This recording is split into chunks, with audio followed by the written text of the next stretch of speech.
Buenas tardes. En primer término, quisiera agradecer a todos ustedes el hecho de que nos acompañen, ¿no?, en este coloquio acerca de la poesía jocosa, didáctica y satírica de Centroamérica. Esta es la primera sesión em, y corresponde a la conferencia, a la exposición del martes 16 de noviembre de 2021. Quizás antes de comenzar con el tema de fondo, me gustaría darles algunos pocos detalles sobre el marco de esta actividad, ¿no? Bueno, lo cierto es que en la Escuela de Literatura y Ciencias del Lenguaje de la Universidad Nacional tiene dos programas que promueven los estudios sobre la literatura centroamericana. Uno de ellos es la Maestría en Estudios de Cultura Centroamericana, que es un programa de posgrado regular que se viene ofreciendo desde 1995. Y el otro es el programa de estudios en literaturas regionales, PRELITERE, que consiste en un programa de investigación que también está abocado a fomentar, a desarrollar encuentros académicos, coloquios, proyectos de investigación que puedan contribuir al mejor conocimiento de la literatura regional. En este caso en particular, em, este coloquio tiene por marco un proyecto de investigación que se viene desarrollando en 2021 y que va a continuar a lo largo de 2022. Ese proyecto de investigación se titula Poesía jocosa, didáctica y satírica de Centroamérica. Y en él participa como investigador el doctor Carlos Francisco Monge, ¿no? Lo que vamos a escuchar hoy es una presentación de avance de investigación. Son algunos de los resultados del trabajo que se ha venido realizando a lo largo de 2021. Y desde luego, pues la clave para nosotros es que este espacio sirva como un ámbito de diálogo, de discusión de algunos de esos hallazgos, que desde luego no son definitivos, sino que son trabajos en pleno desarrollo, ¿no? En esta primera sesión, el profesor Monge eh, ha denominado a su exposición Didactismo, Política y Sociedad en la Poesía Decimonónica Centroamericana. Básicamente ese es el tema sobre el cual él nos va a hablar. Para quienes no lo conozcan de forma directa o para las personas que puedan consultar este vídeo luego, es importante señalar que Carlos Francisco Monge es profesor catedrático de la Escuela de Literatura y Ciencias del Lenguaje de la Universidad Nacional Costa Rica desde hace más de 4 decenios. Además de su extensa carrera como docente, se ha dedicado a la investigación en los campos de la historiografía y la crítica literarias, en especial sobre las letras hispanoamericanas. Tiene un doctorado en Filología Española por la Universidad Complutense de Madrid y un amplio acervo de publicaciones con numerosos artículos académicos en revistas especializadas y varios libros, ¿no? Entre sus libros podemos citar La imagen separada, de 1984, La rama de Fresno, de 1999, El vanguardismo literario en Costa Rica, de 2005, Territorio y figuraciones, de 2009, y Aproximaciones a las letras de Costa Rica, de 2021. También se ha destacado en su labor como antólogo con importantes recopilaciones, ¿no? Entre ellas la Antología Crítica de la Poesía de Costa Rica de 1993, Costa Rica, Poesía Escogida de 1998, El Poema en Prosa en Costa Rica de 2014, Poesía Contemporánea de Costa Rica, una edición bilingüe español-inglés de 2012, Poesía de Costa Rica, una edición bilingüe de español-japonés de 2019. Además, Carlos Francisco Monge es miembro numerario de la Academia Costarricense de la Lengua e integra el grupo de investigación del programa en estudios de literaturas regionales de la Facultad de Filosofía y Letras.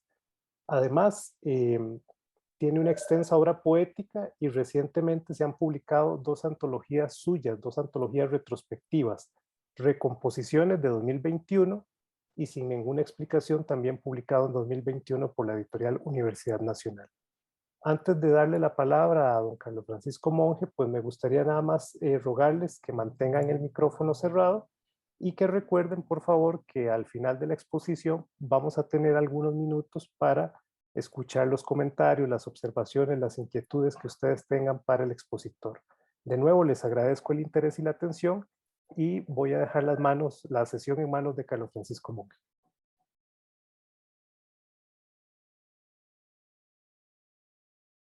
Don Carlos, el micrófono está cerrado. Muy amable. Bueno, buenas tardes y desde luego muchas gracias al colega, al doctor Baltodano.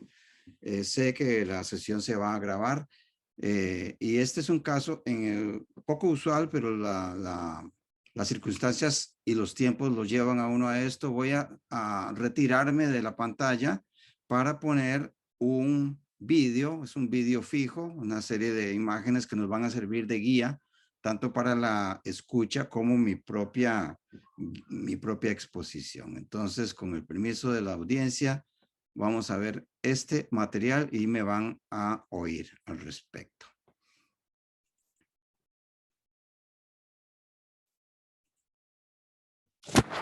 Pues como lo ha dicho el profesor Baltodano, esta actividad está auspiciada por la Maestría en Estudios de Cultura Centroamericana, que a su vez está cobijada por un programa, o más bien acompañada por un programa de estudios en literaturas regionales de la Universidad Nacional y por la propia institución que auspicia estas actividades y las investigaciones, la Escuela de Literatura y Ciencias del Lenguaje de la Universidad Nacional.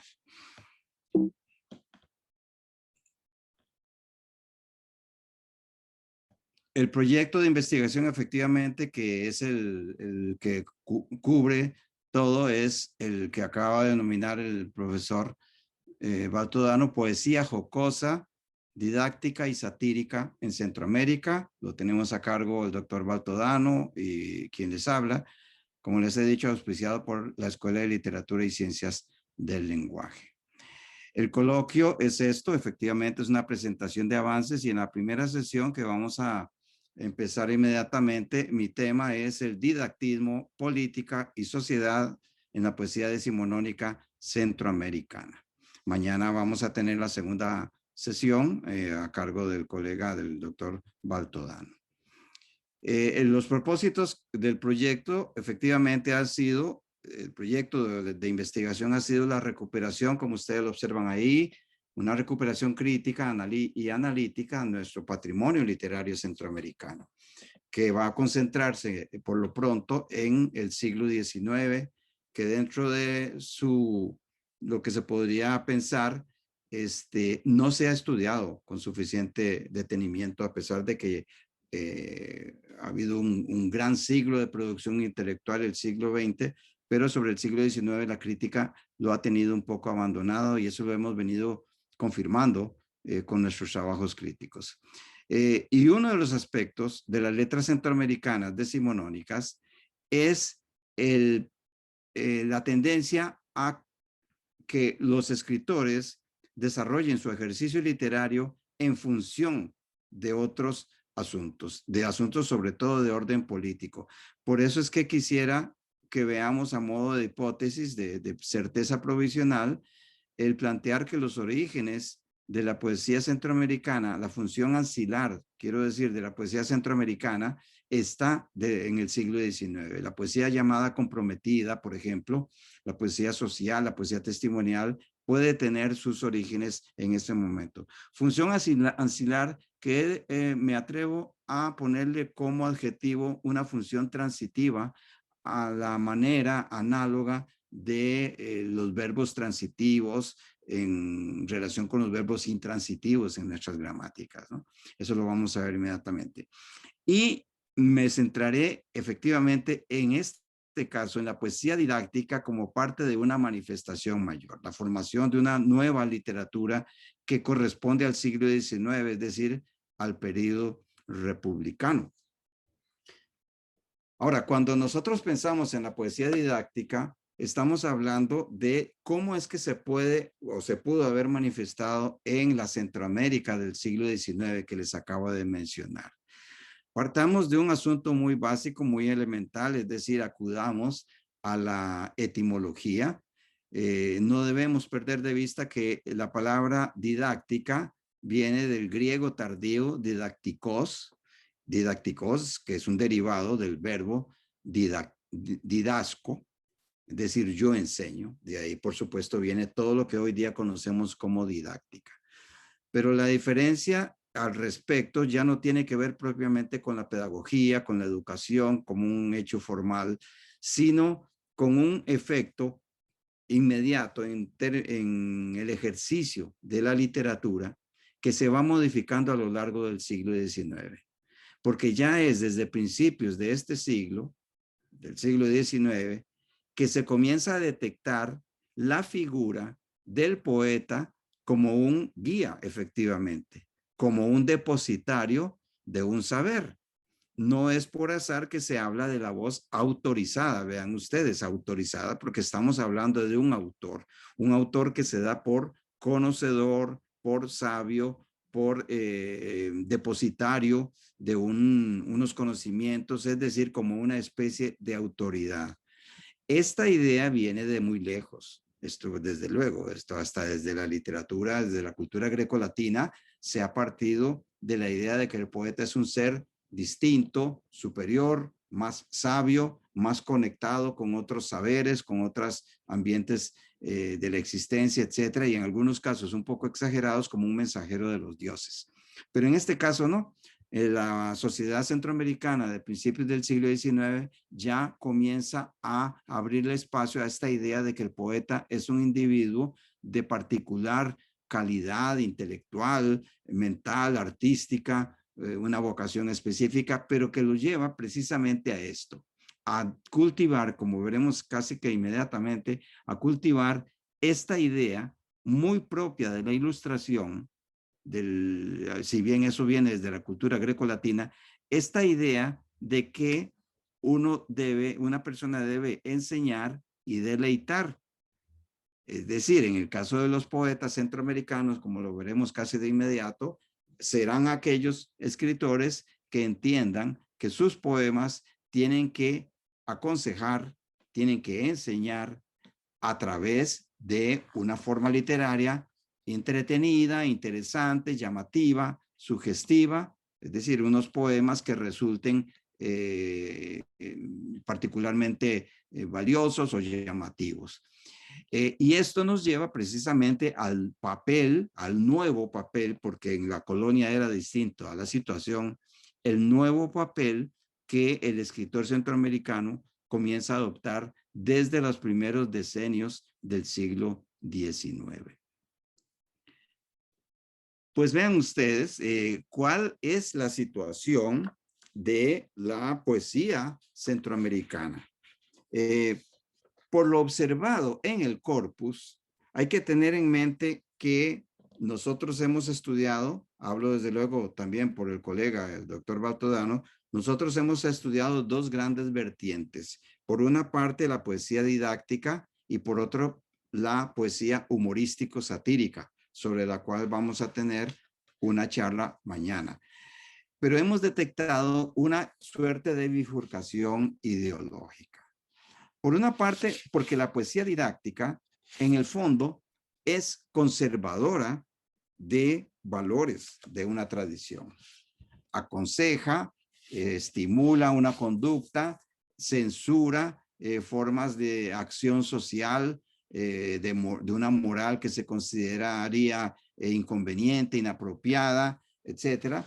Pero en el fondo, la poesía didáctica termina por ejercer una especie de autoridad sobre la conducta de sus congéneres, perdón, de sus conciudadanos, pero por lo pronto quiere ejercer una conducta sobre quien lee. Esta actitud efectivamente es didáctica. Lo que pasa, como veremos dentro de un momento, es un didactismo que en el fondo ejerce de, digamos, de contenedor de cualquier cambio radical, porque está rompiéndose un código social, un código moral, etcétera. En cambio, la poesía humorístico-satírica es exactamente lo contrario, es crítica, es transgresora, rompe con la seriedad, rompe con la solemnidad, etcétera. Y entonces hemos detectado esa bifurcación, no son necesariamente compañeras estas dos formas, por decirlo así. Claro, la razón, aquí lo planteamos efectivamente como una conjetura, ¿verdad? En primer lugar, hay que tener en mente que se está en términos generales e integrales ante un proceso de formación literaria local. dentro del nuevo periodo republicano. Y por eso es que podemos nosotros atrevernos a algunas hipótesis provisionales, unas respuestas provisionales. Una de ellas es que hay una situación de ambigüedad en el orden político, ideológico, de las élites criollas letradas. Queremos decir con esto que las élites centroamericanas no pensaban igual, ni actuaban igual, ni tenían exactamente los mismos intereses en el orden político, en el orden material, económico, desde luego en su estatus social. Evidentemente eran élites arraigadas en nuestro territorio, con poder económico, con poder político, con influencia. Todas estas élites de allí salieron los gobernantes. Pero no se puede decir que todas pensaban lo mismo. Había contradicciones, había encontronazos, había divergencias, y esto puede explicar también estas posiciones en el plano de la literatura. Aparte de que, en efecto, hay una vigorización a lo largo del siglo XIX del pensamiento liberal.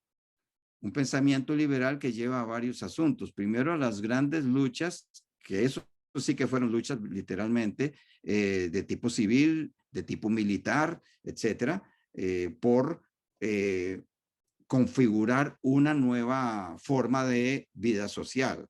Todo lo que nosotros conocemos, cómo es que se formaron las repúblicas en Centroamérica. Pero también se desgaja, igual que hubo una separación, un desgajamiento de la influencia, por lo menos en el plano político formal del Imperio Español, pues también hubo una especie de separación de la literatura centroamericana y en general hispanoamericana con relación a la comunidad. Una separación radical, pero por lo menos un proyecto de una nueva literatura. De todas maneras, hay que señalar que estas élites, los sectores, digamos, letrados de las élites criollas, lo que tenían que hacer, lo que procuraban hacer era sobrevivir, ¿verdad? En lo social, en lo político, en su ejercicio como intelectuales y como escritores. Y esta lucha por su sobrevivencia como tales, como estrato social, los lleva a entrar en grandes contradicciones y lo que se llamaría técnicamente en luchas internas, Pues eso es lo que nosotros tenemos como fenómeno general de la poesía, de la situación, digamos, de los primeros años de la poesía centroamericana. Pero como nos hemos llamado a este tema particular al que me voy a dedicar en esta charla, la poesía didáctico-moralista, vamos a describir o a señalar algunos asuntos principales, a sabiendas de que en la sesión de mañana vamos a encontrar otro corpus, otras manifestaciones que en muchos aspectos me atrevo a señalarlo con todo respeto por el doctor Baltodano, pero en otros aspectos va a ser enteramente distinta. Vamos a ver qué nos plantea nuestro estimable colega.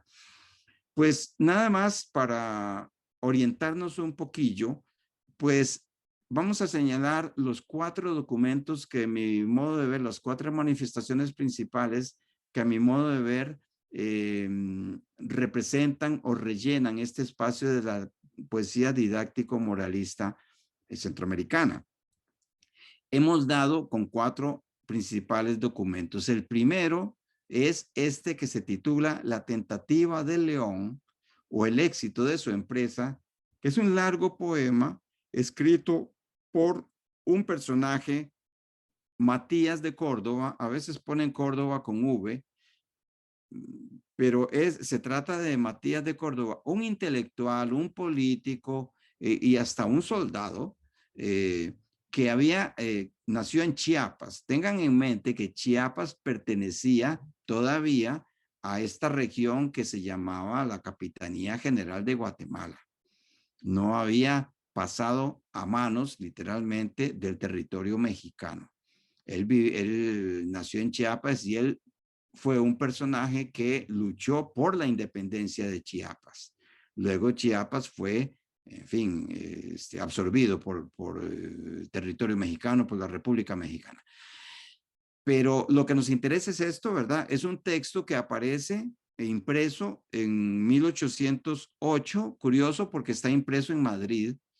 Eh, Perdón, hay un errorcillo ahora mismo, me percato, es 1807.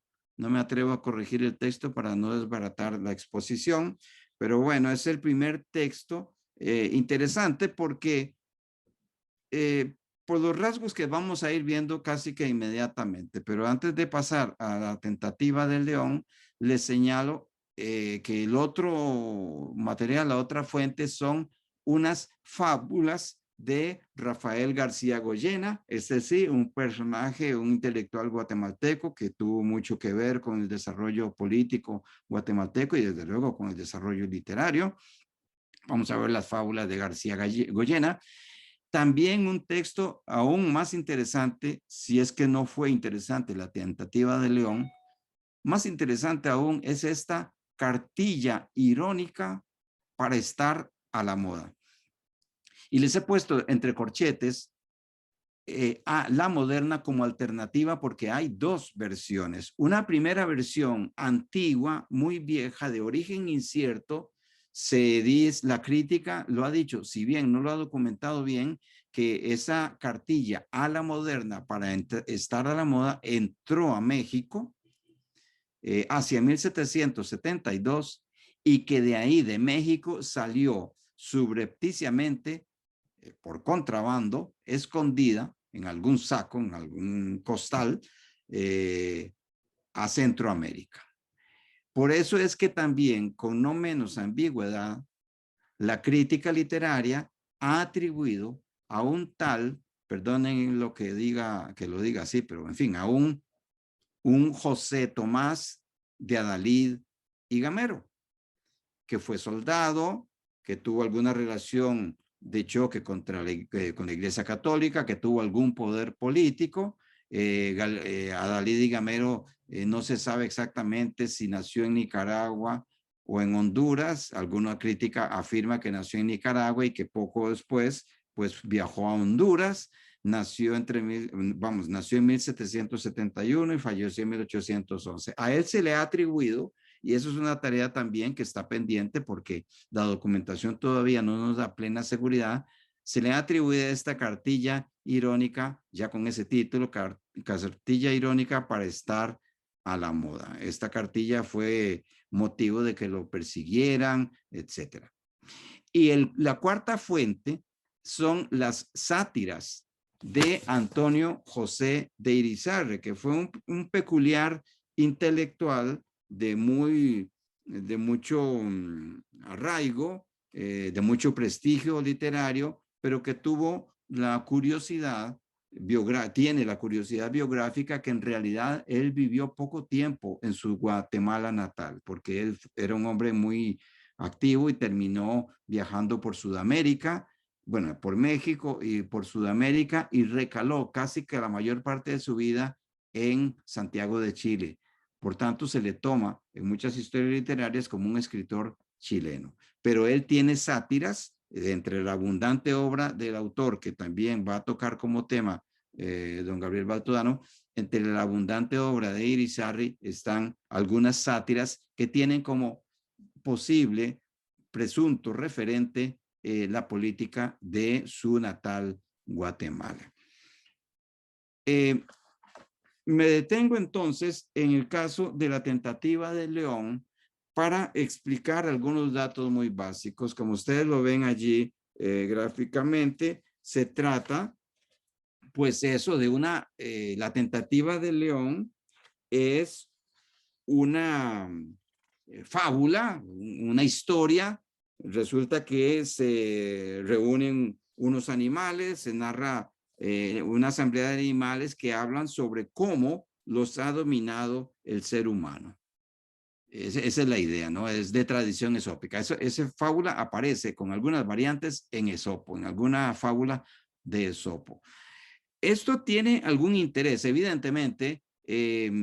la idea es que los animales se reunieron, todos están muy asustados, muy preocupados, algunos muy enfadados, porque se han dado cuenta que el ser humano, el narrador, el autor, por supuesto, que los llama más genéricamente, más tradicionalmente, el hombre, pero en los tiempos que corren, pues vamos a manejar estos términos de una manera más apropiada. Lo cierto es que los animales se quejan de que el hombre es muy cruel, de que el hombre los domina, los domeña, los esclaviza, etcétera, etcétera. Y entonces cada uno de ellos cuenta, en fin, el burro, el caballo, el buey, el perro, etcétera, etcétera, cuenta lo cruel que es el ser humano.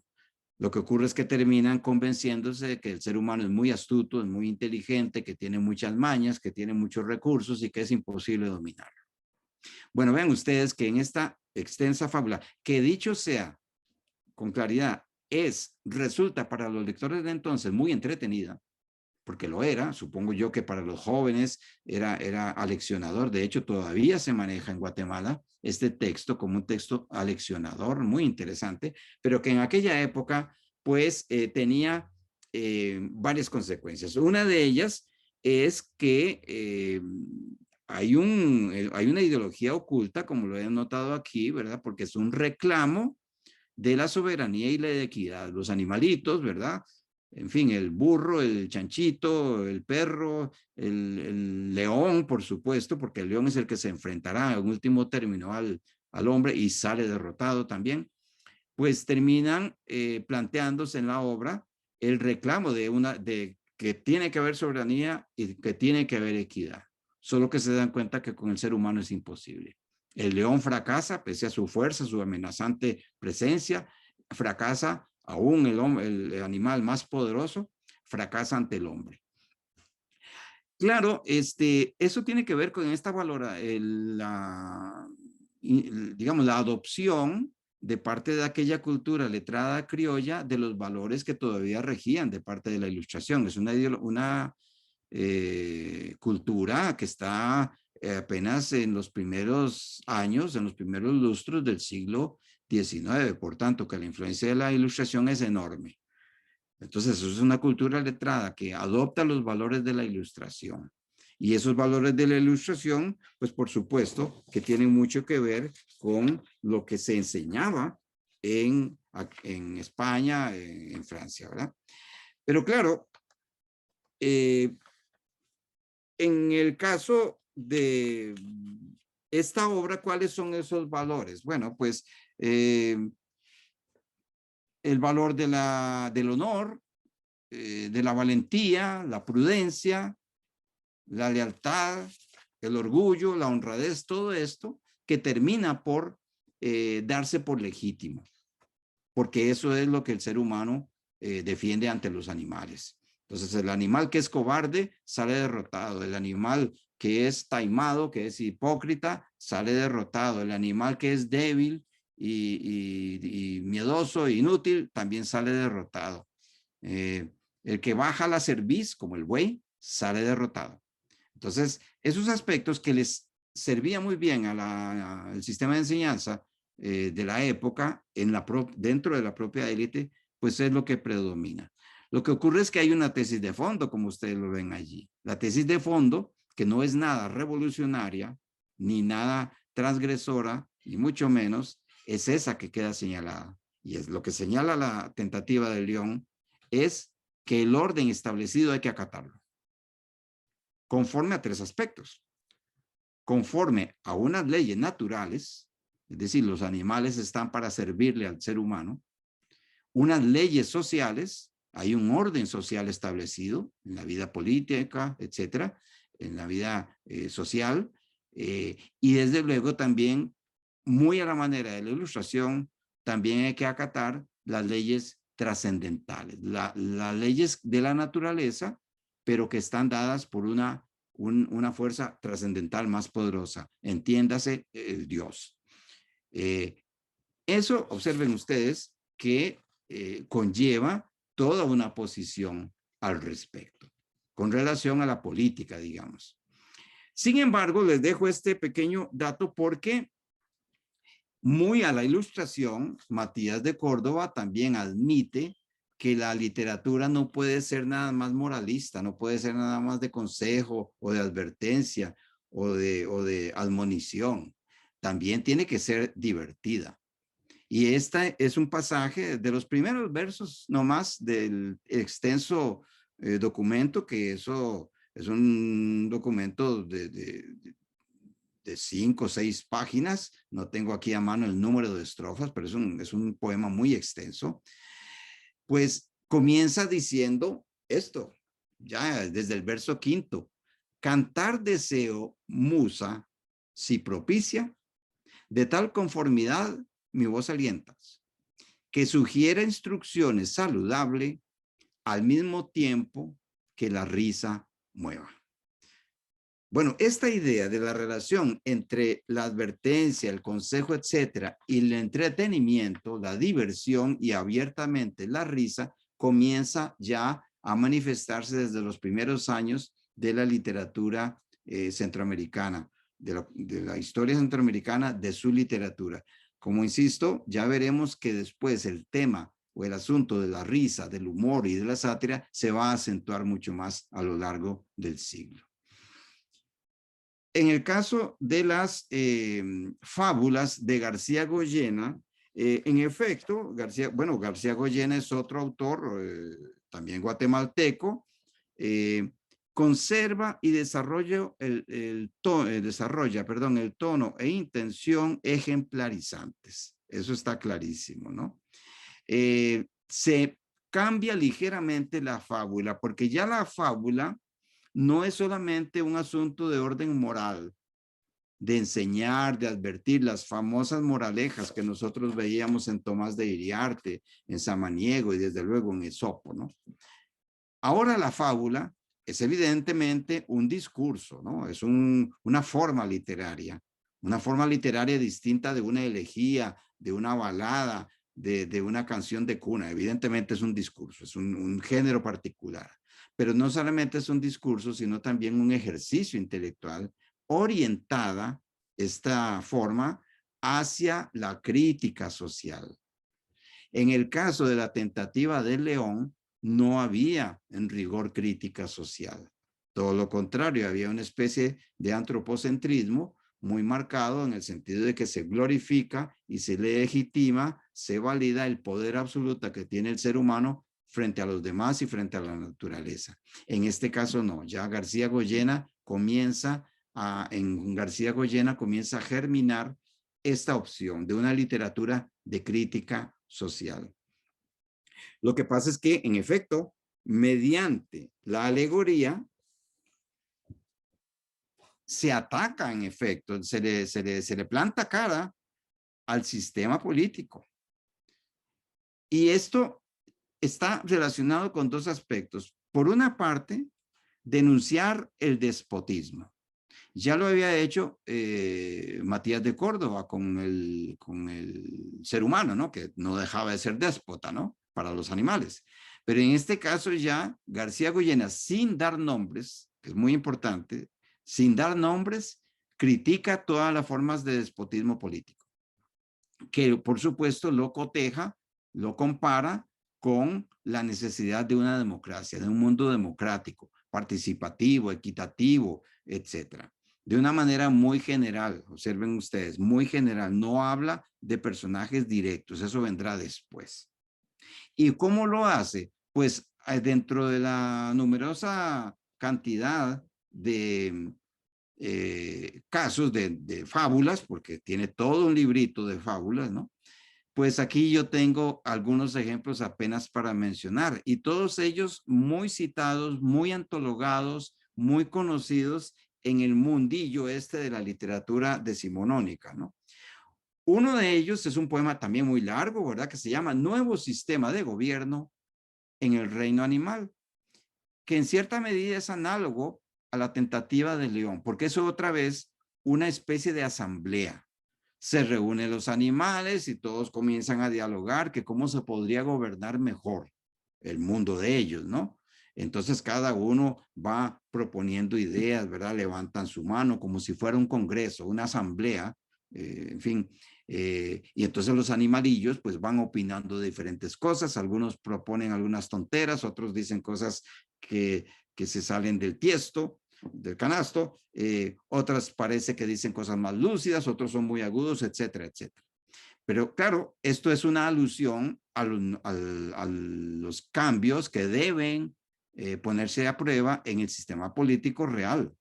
Solo que García Goyena, no digo que no se haya atrevido, pero dice esto no es el caso para estar aludiendo a personajes en particular, etcétera. Aparte de que, insisto, tengan en mente ustedes que García Goyena forma parte de la élite letrada, y aunque fuera letrada, de la élite que tiene poder. O sea que hay directa participación. De hecho, García Goyena también fue, además de autor, de escritor, fue un político, fue un articulista, fue un intelectual, ¿no? Que tenía su precio, tenía su valor, tenía su prestigio. Junto a ese están otros, ¿verdad? Él siguió repitiendo de una manera quizá muy parecida, aunque evidentemente cada una de estas fábulas tiene su dirección particular. Otros ejemplos, los zanates en consejo.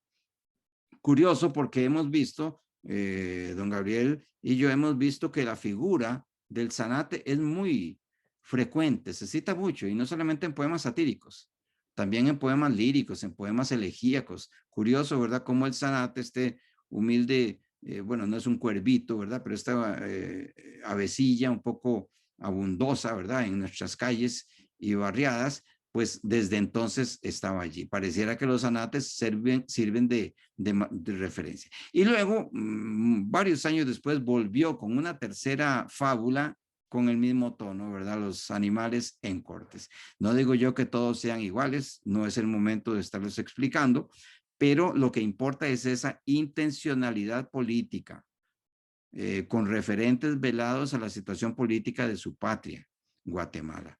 Y vean ustedes, para que entiendan la cosa, vean que también García Goyena tiene plena conciencia de que sus poemas no son solo para divertir, para entretener, para pasar un rato leyendo versos en la casa, no. La poesía tiene una función. Era lo que les decía a ustedes al principio.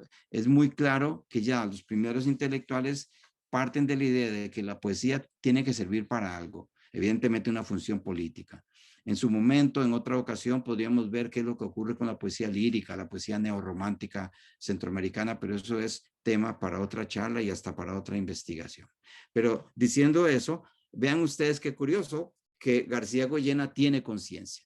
Y dice así, así es como empieza el libro suyo de fábulas, en una fábula como de presentación. Y nos deja leer esto, ¿no?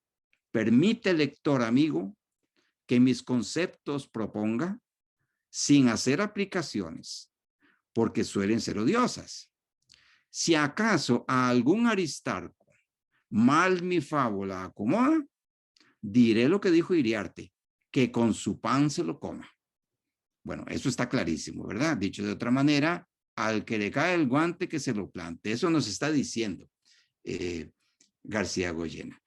Sobre García Goyena también podríamos hablar muchas cosas porque tiene otros poemas de orden satírico, mucho más fuertes. Algún momento será para hablar de otros textos que él escribió con otra señora, con una mujer, con una amiga suya, una intelectual, pero bueno, vendrá para otro momento. Quería pasar a la tercera, al tercer ejemplo, digamos, a la tercera manifestación grande de la poesía didáctica. Y es esta interesantísima, de eso no les quepa a ustedes, estimable audiencia, la menor duda. Una carta irónica, o como lo decía, a la moderna para estar a la moda. Y es que es esto que les tengo allí escrito. Es que es exactamente la otra cara de la tentativa de León. Si la tentativa de León era un ejemplo de una visión humanista en el sentido renacentista del término, es decir, una visión que reafirmaba la condición del ser humano en la vida, en la historia, en la civilización y en la naturaleza como el ser que domina y que merece dominar, no solamente porque es una creación de Dios, sino porque es el más brillante, el más inteligente, es decir, es una especie superior y por tanto vale que las cosas estén como estén. En el caso de la cartilla irónica es lo opuesto. Es una burla con profundo sarcasmo que lo que hace es dar, como ustedes ven allí, instrucciones para comportarse en sociedad y salir bien librado. Pero eso sí, conforme a la conveniencia social. Que si hay que ser corrupto, pues mejor todavía. Palabra que hoy está de moda, pero que desde entonces ya tenía un enorme significado, porque el autor, ya lo hemos dicho, de origen incierto, lo que dice es, señoras y señores, he observado que aquí los políticos, los congresos, los abogados, los jueces y desde luego los curas son una partida de gente descompuesta moralmente, políticamente, etcétera. Y solo así se puede vivir en sociedad. Entonces, si nosotros actuamos con esos mismos valores, vamos a poner entre comillas valores, vamos a salir bien, ¿verdad? Lo curioso es que el poema es una especie de, no es una especie, se configura como unos consejos que le da un padre a su hijo. No voy a darles aquí el texto, pero en toda la cartilla es, mira, hijo, lo que hay que hacer para que tú progreses. Usa esa palabra también. Para que tengas progreso, para que tengas éxito social, básicamente lo que hay que hacer es todos esos actos de corrupción. Entonces, claro, es un ataque a los hábitos morales y políticos de la época. Y en particular a ciertas prácticas de la iglesia como institución. Como les he dicho, eso le llevó a José Tomás de Adalid y Gamero, el haber asumido como autor de esa obra, le implicó pues la persecución política y la persecución, por supuesto, de la iglesia. Este es un ejemplo, ¿verdad? Es una poesía paródica, es una poesía crítica, mordaz,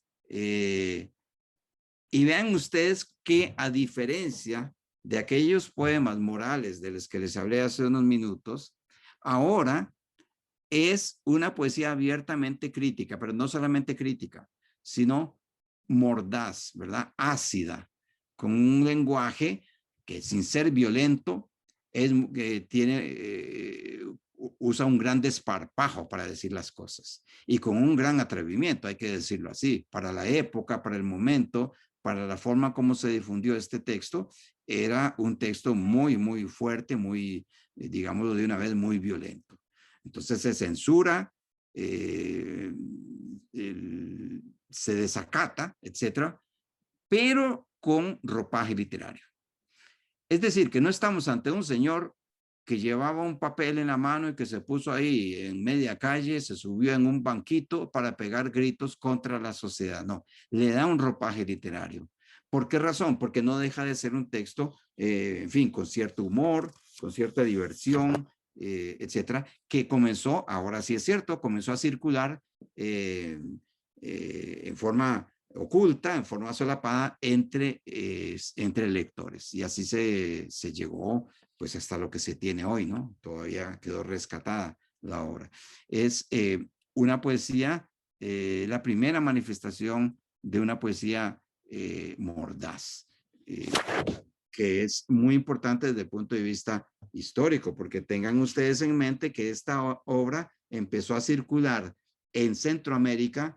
Ya no nos vamos a meter de si era del mismo autor o de otro autor, no, no hace falta eso, pero empezó a circular con toda seguridad en Centroamérica en 1808. O sea, muy temprano, incluso antes de los procesos de independencia.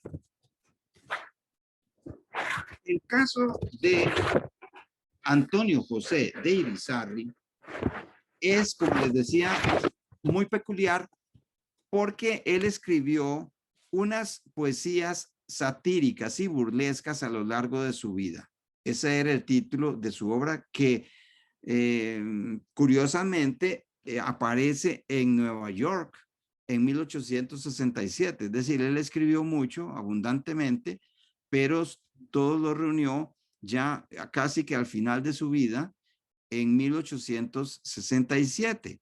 Pero dentro de estas fábulas aparecen algunas que apuntan a haber sido escritas en sus días o en sus revisitas o regreso a Guatemala, en una Guatemala que estaba en la plena ebullición de su independencia, de su reciente independencia, y entonces también escribe unas llamadas fábulas, perdón, unas sátiras, ¿no? Pero dentro de las sátiras, dentro de estas poesías satíricas y burlescas, hay una sección completa de fábulas, y subrayo la palabra fábulas, ¿verdad? Porque aquí sí se da un desplazamiento del didactismo, ese didactismo conservador del que hablábamos hace un rato, a una forma de develar la realidad para cambiarla hacia mejores estados, como dice aquí, de la sociedad. Es decir, deja de ser propiamente didáctica para ser más crítica, aún llamándose aquello fábulas y aún a sabiendas de que esas fábulas, por su propia naturaleza, vamos a decirlo así, su propia índole discursiva, pues las fábulas eran eso, eran para entretener y para enseñar. Pero nuestro amigo, nuestro intelectual Irizarry, ha retomado el discurso, esta forma discursiva, para modificarla. Y esto entonces nos lleva a señalar que hay una especie de evolución política y literaria en estos cuatro estados, ¿verdad? Desde el didactismo conservador de Matías de Córdoba, pasando a las fábulas ya críticas, un poco más envalentonadas, por decirlo así, pero sin alusiones directas, son siempre veladas, que es el caso de García Goyena. Se pasa a la transgresión abierta con la cartilla irónica, vamos a atribuírsela por lo pronto a Dalí y Gamero, que tiene como característica, como les he dicho, más audacia, más desparpajo, un lenguaje más, si no soez, por lo menos más ofensivo y más duro, con señalamientos directos a actos de corrupción de curas, de jueces, de abogados, de presidentes, de gobernadores, etcétera, sin nombres. Todo ello hasta llegar a esta cuarta etapa, que sería el ejercicio de la literatura como fiscalizadora y censora.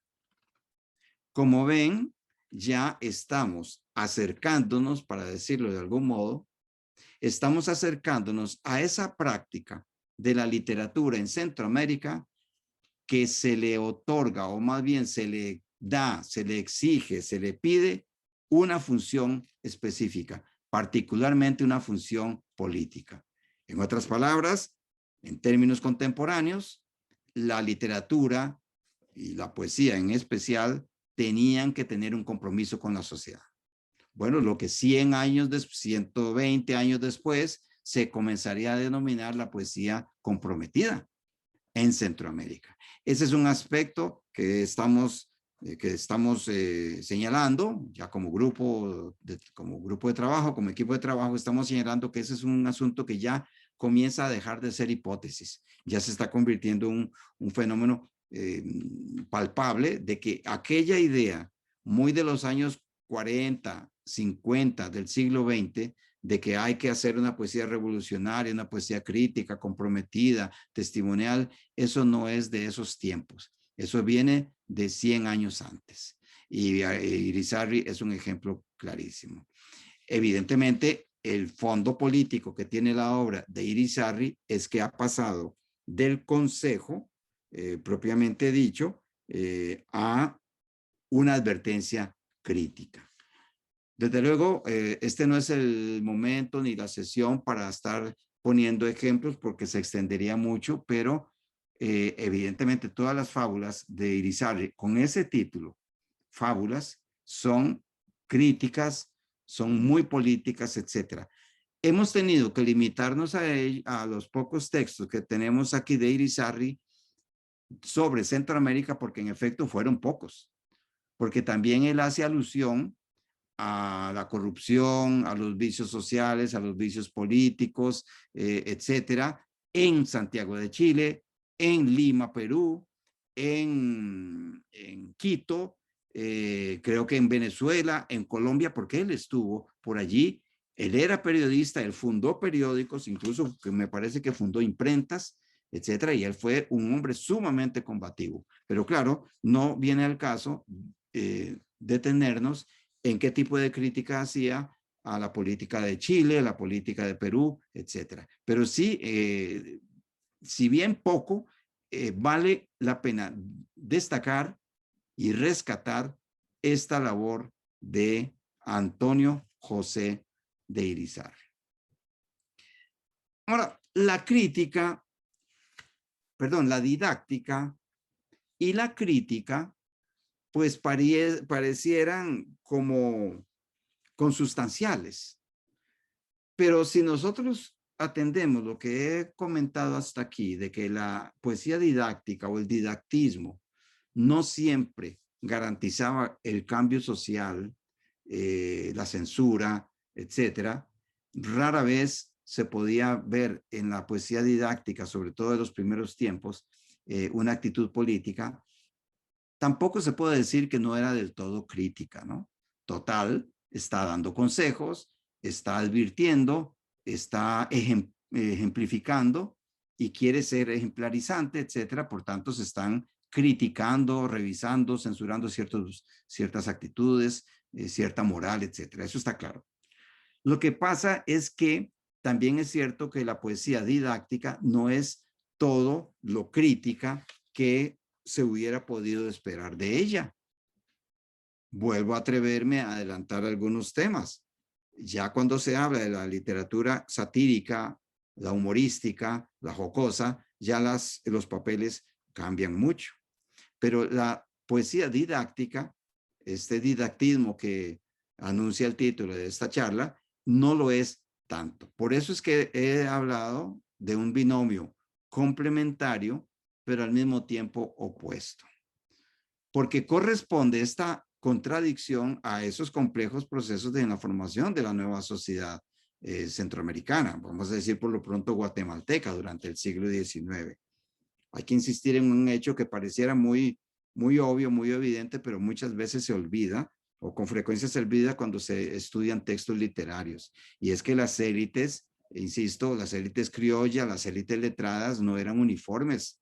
Hay contradicciones internas como las hay hoy día en las sociedades, en los sectores poderosos, influyentes, políticos de unas sociedades. Hay contradicciones y muchas veces muy hondas. Es decir, la contradicción entre los conservadores que estaban por mantenerse en función del Imperio Español o en el peor de los casos del Imperio de Iturbide y los liberales. Entonces, entre conservadores y liberales se ha venido dando una historia social que al mismo tiempo es una historia literaria. Estas contradicciones de las élites criollas efectivamente corresponden a nuevas etapas en la función efectiva y en la formación de una literatura, de una sociedad que, insistamos, está en proceso de cambio. Entonces, nos lleva a este tercer elemento que está allí anotado en su pantalla, ¿no? En la pantalla, que las relaciones entre literatura y sociedad no se pueden tomar nada más como un asunto de estética. No era un asunto estético, no era un asunto de poética, para decirlo de alguna manera, de un programa poético, sino principalmente político. Es decir, el uso que se le daba o se le dio en su momento a lo literario. Pues no quisiera ponerme muy didáctico también, muy pedagógico, pero eso ocurre con todas las formas y las manifestaciones de la literatura. Evidentemente, un poema de amor, una elegía que algún poeta del siglo XIX, ¿qué digo yo?, hondureño, salvadoreño o nicaragüense, le dedicaba a su esposa, a su amada, a la hija, al hijo, etcétera. Evidentemente no se está pensando que eso era poesía política, pero sí es cierto que tenía una función. No sé si diríamos una función de seducción, una función de homenaje, una función de en fin, de una elegía, etcétera, pero tiene una función. Lo que pasa es que es una parte de la literatura. La literatura didáctica tiene otras características, ¿verdad?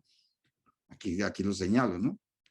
Aunque la crítica y la crisis tienen una etimología común, porque claro, crítica es, o más bien empecemos por allí, la crisis se refiere, también viene del griego, es una situación de dificultad, se llega a un punto o a una calle ciega, un punto muerto, es decir, hay un proceso que puede ser para empeoramiento o para mejoramiento de algo, no necesariamente, por ejemplo, una enfermedad. Puede ser cualquier otra situación. Eso es la palabra crisis en griego.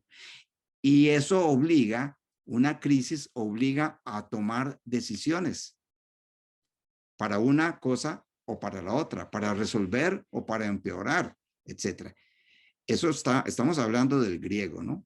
Y si en griego la crisis significa análisis, sopesar las situaciones, la situación A con relación a la situación B, eso es una crisis. Por supuesto que la crítica es lo mismo, porque crítica es análisis, es ver las posibilidades, es meditar ante los hechos, es analizar. La crítica es analizar. Entonces, si bien tienen una etimología común, es curioso que la literatura didáctica y la satírica son manifestaciones críticas a un sistema axiológico. Es decir, a unas ideologías, para un caso, o a unos dogmas. La literatura didáctica tiende, como les decía, a disfrazar la crítica a unos dogmas o a una moral, lo disfraza con otros dogmas. En otras palabras, con otras ideologías. Bueno, esto nos puede llevar a muchas cosas, ¿verdad? La educación, tal como nosotros la vemos, no es una sacrosanta actividad. Antes bien, la educación es una manera también de orientar unos valores, enseñarles a los que no saben una serie de conceptos, de ideología y en muchos casos de dogmas. Pero bueno, no es el tema para hoy. Lo que ocurre es que ese sistema que se critica no es totalmente cerrado. Como lo ponemos aquí metafóricamente, es un sistema poroso, ¿verdad? Vulnerable, que se puede modificar porque no es absolutamente cerrado, no es coherente, no es consistente, no es duro. Y eso permite que por allí se deslice, o nunca mejor dicho, se cuele por esos poros, por esos poritos, se cuele el líquido de la crítica, ¿no? El humedecer, el desbaratar por dentro el cuerpo social o el sistema, ¿verdad? Lo que pasa es que con ello también entra en crisis la literatura misma, porque lo que se da por canónico comienza también a entrar en crisis. Y aquí es fundamental señalar esto, que la seriedad, entre otras cosas, la seriedad, la solemnidad, el cuidado, el decoro, el buen gusto, la discreción, todo eso también se ponen en entredicho por corresponder a un sistema rígido, es decir, el del poder. Entonces, eso cumple en buena medida el papel la literatura didáctica en su entorno social. La crisis de la poesía didáctica en efecto se dio ya como momento histórico y con esto podemos ir empezando a cerrar la charla. Entra en crisis la poesía didáctica por la índole de la poética que la sustenta, que es en lo que hemos venido insistiendo ahorita, ¿verdad? Sus posibilidades de desarrollo quedaron reducidas ante las condiciones y necesidades políticas de las sociedades centroamericanas. En otras palabras, llega el momento en que la poesía didáctica deja de tener importancia.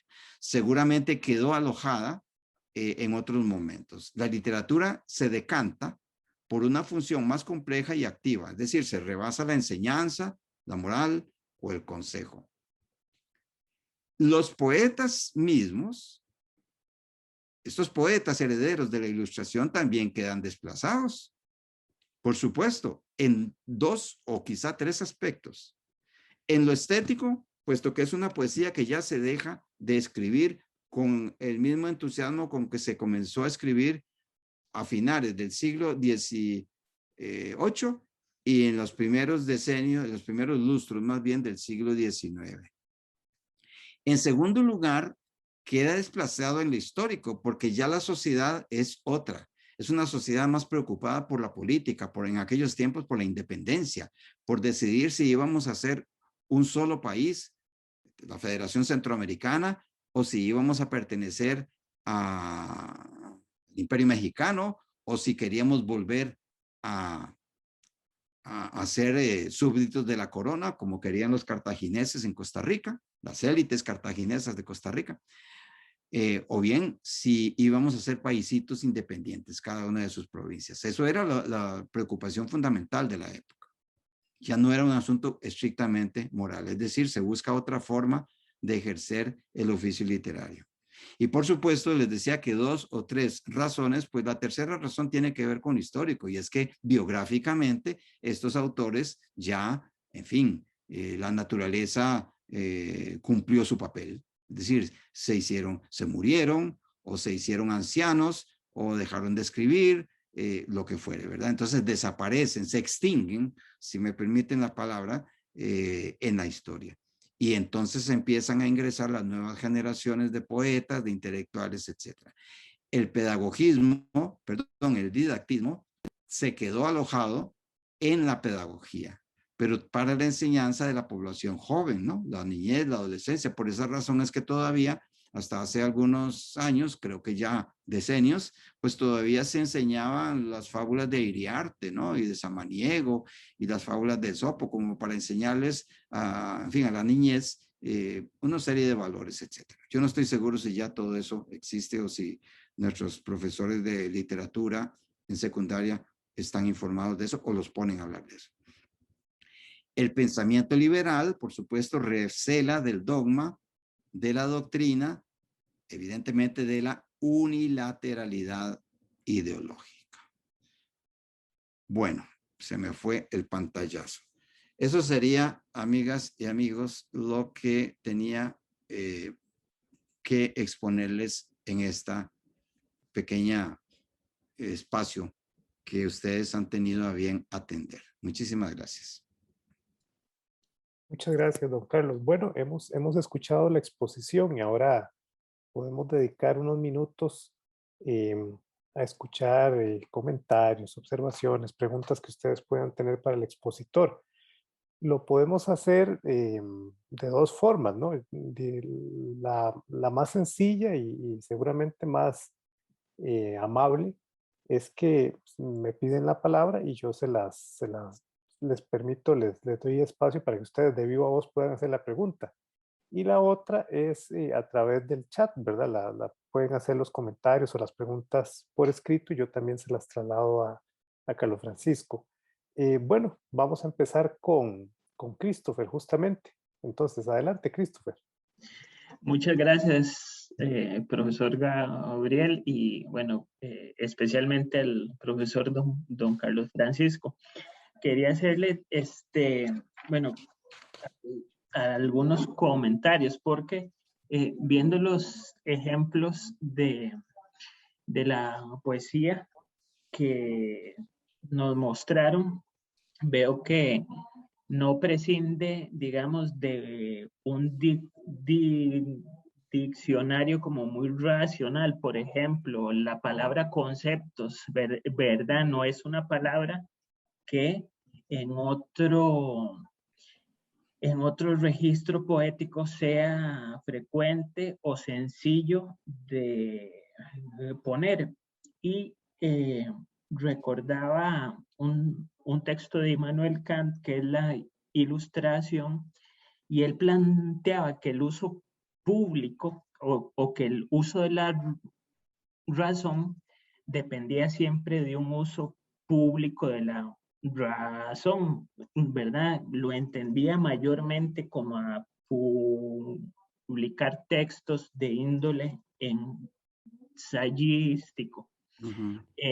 Y aparejado a eso, el uso público de la razón se hace sin sujeción. Por eso, aparece la crítica. Pero él se refería exactamente a usos públicos de la razón de índole como más ensayístico. Y aquí se ve que la poesía está constituyendo ese mismo, digamos, valor kantiano en los términos de que hay uso público de la razón, hay constituyendo un tipo de poesía, digamos, con un diccionario hasta muchísimo más racional o digamos como cercana a alguna frialdad del pensamiento, para ponerlo en los mismos términos, digamos, de la ilustración, y que constituye también una noción de poesía como podría constituir una poética como efectivamente consecuencia de la razón y no de la emocionalidad que tanto nos ha costado hasta la fecha sacarnos de encima, digamos, a los poetas o a los críticos, ¿verdad? En la recepción. Entonces, primeramente era como esta poética que puede constituirse en distinta y que ahora, por ejemplo, hay autores que apuntan a la poesía como una consecuencia del intelecto, de la inteligencia, ¿verdad? Por ejemplo, Gustavo Solórzano Alfaro, pero que también ya hay una muestra de esta relación, ¿verdad?, entre razón y poesía en los ejemplos que usted nos daba. Mi segundo comentario es con respecto a la característica del pragmatismo que se veía también en los poemas y que me llamó mucho la atención porque de hecho contradice una de las características fundamentales que Eagleton plantea en cómo leer un poema con respecto a la poesía, ¿no? Es que él no la relaciona con un carácter pragmático, que vincule a hacer algo, ¿verdad? Y que aquí es totalmente presente, ¿verdad? Por supuesto, Eagleton está pensando en otro registro, en otra cultura y en el siglo XX. Y mi tercer comentario era al respecto de esto. Hay un libro de Sergio Ramírez que se llama Te dio miedo la sangre, y ahí, en medio del libro y los vaivenes temporales que hay del libro de narrativa, aparecen, creo que son 2 o 3 seguidillas cercanas al inicio del siglo XX, ¿verdad? Tienen todo el carácter, digamos, pragmático del XIX, es un lenguaje bastante, digamos, formal. También se ve este carácter, digamos, pragmático del el uso del verso. Y la pregunta era, ¿se puede incluir en el corpus de una poesía, como ustedes lo están planteando, se puede incluir en el corpus en el corpus de poesía del siglo XIX, se puede incluir una poesía que efectivamente se hizo en el siglo XX, pero que está ambientada y mantiene los rasgos característicos con respecto al diccionario, forma e incluso el pragmatismo, aunque haya sido escrita en el siglo XX, pero ambientada por medio de la ficción y estéticamente en esa tensión finales del siglo XIX, inicios del siglo XX. Muchas gracias, profesor. Bueno, muy amable, muchas gracias por su comentario. Sí, el comentario apunta básicamente, me parece, a 3 aspectos, pero el principal es el que una investigación de esta naturaleza tiene que tener conciencia efectivamente de cuál es la poética, en términos aristotélicos, cuál es la poética que predominaba socialmente en una determinada época, en una determinada circunstancia, en una situación. Entonces se ve que en el caso de la literatura centroamericana, que he olvidado mencionar algo que si bien muy obvio, pues es conveniente mejor hacerlo, la literatura centroamericana se concentra prácticamente en Guatemala del siglo XIX. Entonces, decía que sí, el crítico o el que estudia tiene que tener en mente cuál es la poética predominante en la cultura centroamericana de la época. Evidentemente, una de ellas es el enorme flujo o influjo más bien del pensamiento ilustrado. El pensamiento ilustrado y desde luego la poética del neoclásico, principalmente peninsular. Y esto nos lleva a lo que usted mismo ha señalado, ¿no? La función, digamos, pragmática que la literatura asume para sí. O dicho de una manera más biográfica, la función que los escritores adoptan como parte de su ejercicio literario. Este pragmatismo, que lo ha dicho usted muy bien, tiene que ver con los conceptos actuales de la teoría de la recepción. Este pragmatismo parece haber apuntado a tres aspectos. Uno, la influencia política, o digamos política y social. Otro, la influencia moral. Y otro, la crítica al sistema. La influencia moral es la que se queda, es la que yo les decía ahora tras la pantalla, ¿no? La influencia moral se queda un poco corta en capacidad crítica y transformadora de una sociedad. Si es que la literatura pudiese servir para algo, para eso. Pero hay una moral que en general suele ser conservadora. La segunda cuestión tiene que ver con la política, es decir, de pronto también con los avatares de los procesos de independencia, la literatura comienza a adoptar una posición, les decía, un poco exageradamente más envalentonada, ¿no?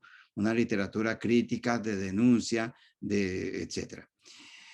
Que tuvo sus resultados en sus propios escritores. Algunos fueron elevados al poder, al prestigio, y otros fueron condenados a la cárcel.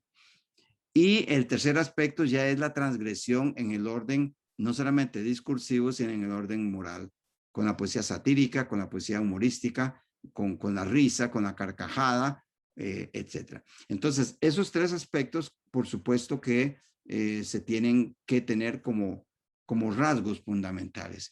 Hay una etapa, ya que estamos también en plan de hablar de nuestros avances, hay una parte que nosotros tendremos en su momento, cuando haya condiciones materiales y logísticas, que emprender. Es el estudio de las publicaciones en los periódicos, porque no todo eran libros y no todo eran antologías. También en los periódicos quedó alojado, y en algunos casos alojado y perdido, ¿no? Los periódicos se comenzaron a perder, pero sí hay documentación, quiero decir, sí hay constancia, sí hay pruebas de que los periódicos también cumplieron una función, y allí se alojaban poemitas, coplillas, versitos, etcétera, lo cual significa que también la poesía, es decir, la literatura escrita en verso con intención estética, puesto que era una forma, también con una intención satírica, burlesca, moral o didáctica, eso es un campo que hay que plantearse.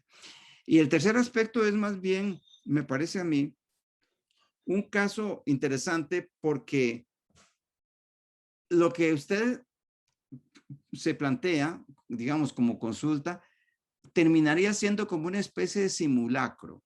Es decir, aquella poesía arcaica o arcaizante que se escribió en el siglo XX, o no importa, a principios del siglo XX, no es en rigor poesía decimonónica desde el punto de vista histórico, porque no se publicó en ese momento.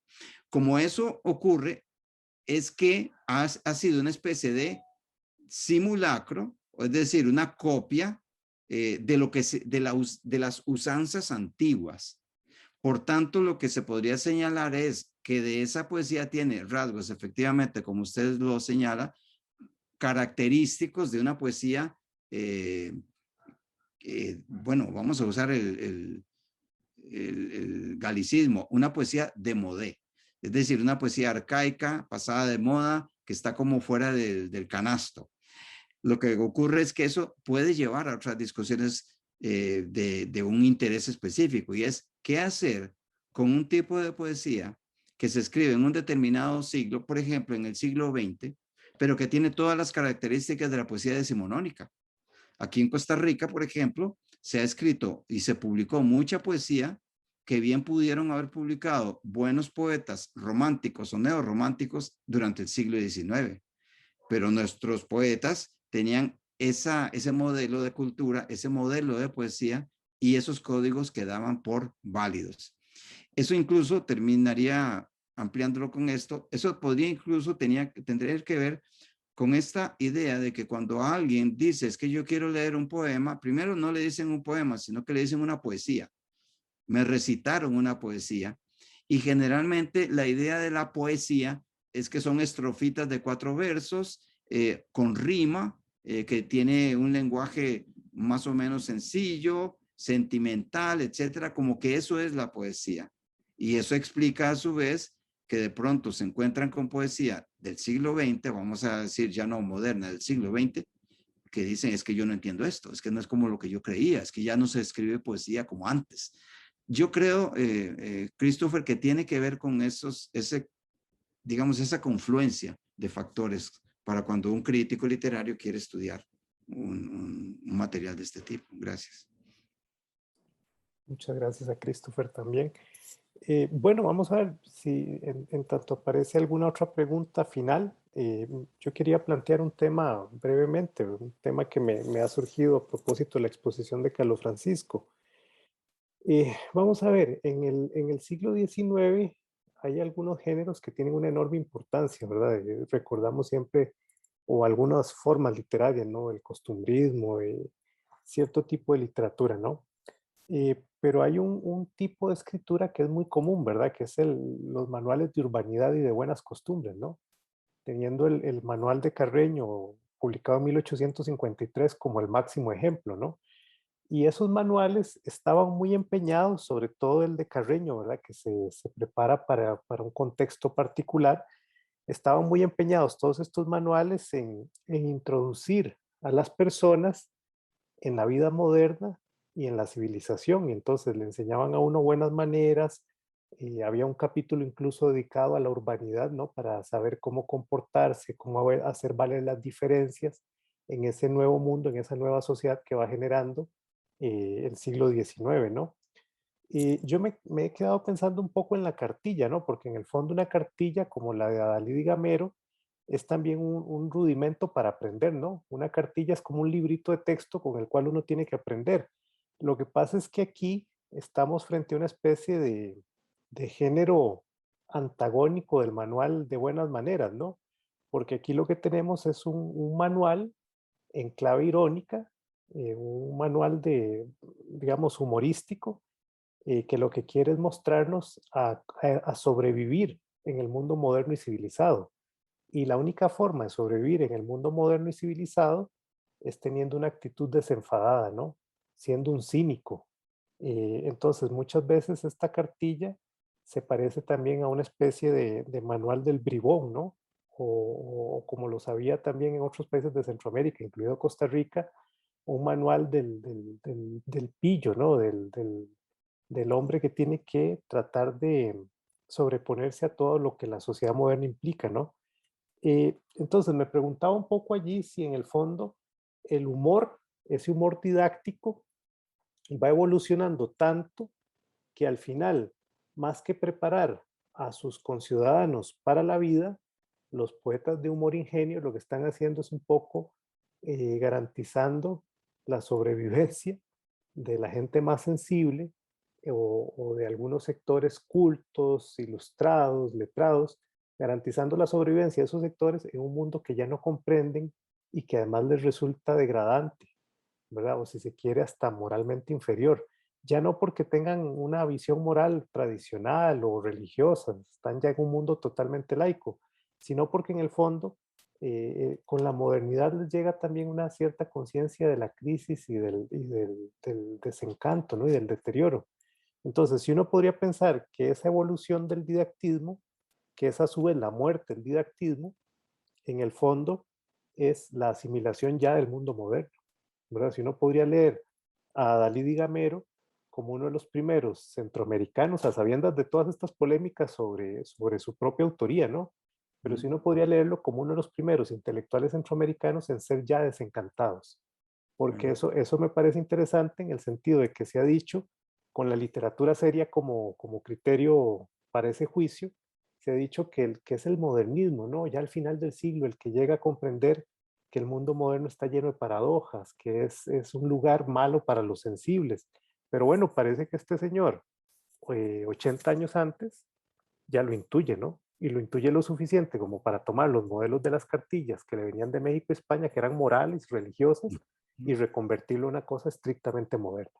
Entonces, me gustaría un poco, don Carlos, ver cuál es su criterio al respecto. Claro, es que creo también, no dejan de ser también criterios y por tanto provisionales, pero usted mismo lo ha señalado un aspecto y es que hay una relación no de concomitancia, sino de consecuencia entre el desencanto y el cinismo.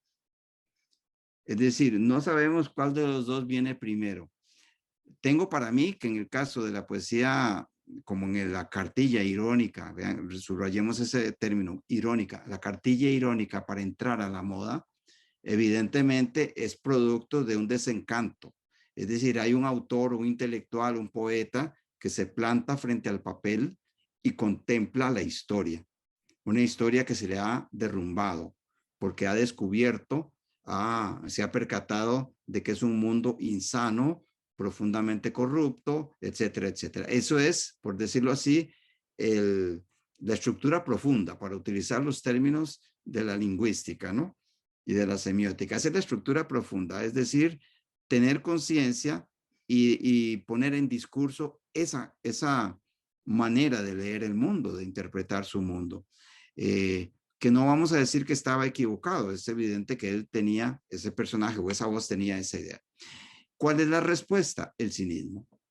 Es decir, como ya nada se puede hacer, entonces yo me burlo del mundo, hagamos eso, seamos corruptos, ¿verdad? Hagamos todo lo mismo porque total, el que no agarra algo, etcétera, etcétera, lo que nosotros conocemos, que puede ser una especie de vulgarización del hecho, ¿verdad? Nosotros diríamos, hombre, esto ocurre en nuestros días, en efecto, pero todo eso es cinismo, el cinismo. Y me recuerda un verso, bueno, de un poeta que en ese entonces estaba escribiendo, solo que en España y a lo mejor no lo conocían aquí, era Espronceda. Cuando Espronceda se encuentra con el cadáver de su amada en la funeraria, etcétera, dice, de pronto el poeta hace una elegía terriblemente dolorosa de su amada Teresa, etcétera, y el poema termina diciendo, de todas maneras, si hay un cadáver más, ¿qué importa al mundo? Ven, es decir, si hay un cadáver más, el drama, el desencanto, la desolación, frente y qué. A mí me parece que se puede trazar una analogía con esto, pero claro, muchísimo más desarrollada y más profunda. Y claro, lleva usted razón cuando se dice, es que esto no es parte nada más de un poema, no es una cartilla. Claro, las cartillas eran esas, eran manuales, manualitos para muchas cosas, instrumentos, quiero decir, instrucciones, ¿no? Sino también manuales de urbanidad, consejos para actuar en sociedad, etcétera, etcétera. Entonces, para estar a la moda, en el sentido, no para ser modernos nada más, sino para estar como son los demás hoy día.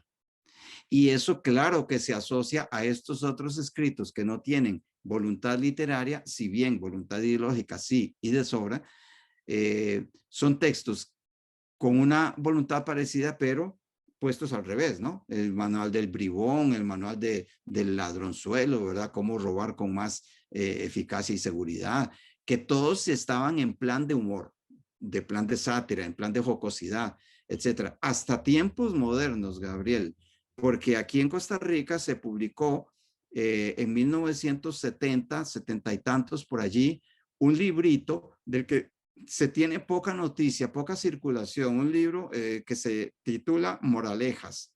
Era un libro absolutamente soez, con chistes, versos muy bien construidos, coplas sobre historietas de los bares y los prostíbulos y todo esto, ¿verdad? Con un lenguaje soez que mueven evidentemente a la risa para la persona que se sorprende un poco de cómo es que este personaje está ahí. Bueno,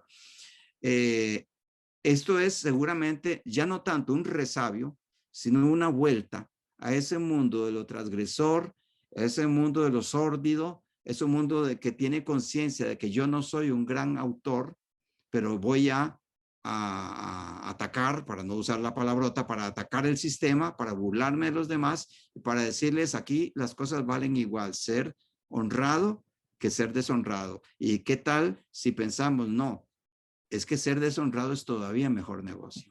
Y aquí, por supuesto, todos los que estamos aquí presentes sabemos que sobre esto hay mil direcciones posibles de comentario. Se da en la novela, se da en el teatro y se da en lo que usted y yo estamos tratando, ¿verdad? ¿Qué es lo que ha ocurrido con la poesía del siglo XIX, de la que solamente se habla, y había olvidado señalar ese dato, de la que con mucha frecuencia se habla del modernismo como referente?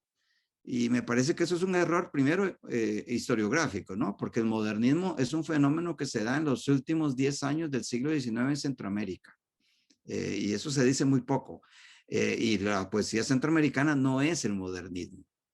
La poesía centroamericana es todo lo que se heredó, lo poquito que se heredó del siglo XVIII y todo esto que se ha venido detectando, recopilando y comentando. Gracias. Muchas gracias, don Carlos. Bueno, pues muy bien. Lo cierto es que nos hemos ido acercando a la hora que fijamos para terminar la sesión. Por ello, voy a agradecer de nuevo al expositor, al profesor Carlos Francisco Monge, perdón, y desde luego les agradezco a todos ustedes el que nos hayan acompañado en esta sesión. Es importante recordarles que mañana, miércoles 17 de noviembre, tendremos la segunda sesión del coloquio y se realizará igual que lo hemos hecho hoy a las 5 de la tarde, así que ustedes pueden acompañarnos, están invitados cordialmente a acompañarnos. También es importante decirles que este vídeo lo colgaremos en el canal de la Escuela de Literatura y Ciencias del Lenguaje en YouTube para que cualquier persona que así lo requiera pueda consultarlo. Bueno, no digo más, les agradezco la atención y nos vemos en la sesión de mañana. Buenas noches.